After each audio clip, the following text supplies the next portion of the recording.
Kenapa tidur ngorok bisa bikin anak ngompol? Tidur ngorok sering dikaitkan dengan gangguan tidur yang disebut sleep apnea.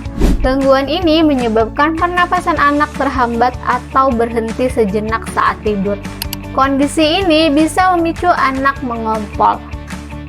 Sleep apnea dapat mengganggu produksi hormon antidiuretik atau ADH. Hormon ini berfungsi untuk menahan air dalam tubuh dan mengurangi produksi urin pada malam hari. Jika produksinya terganggu, anak akan buang air kecil lebih sering. Karena masih kecil, kadang anak malas untuk bangun ke kamar mandi atau tidak terasa ngompol saat tidur. Itulah kenapa ngorok bisa sebabkan anak ngompol. Konsumsi aja 2 sendok madu Flybe 3 kali sehari untuk bantu redakan tidur ngorok pada anak.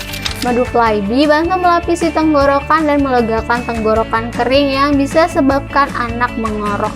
Flybe dari madu herbal yang sudah bersertifikat BPOM, jadi aman deh. Sok Flybe untuk redakan ngorok si kecil yuk!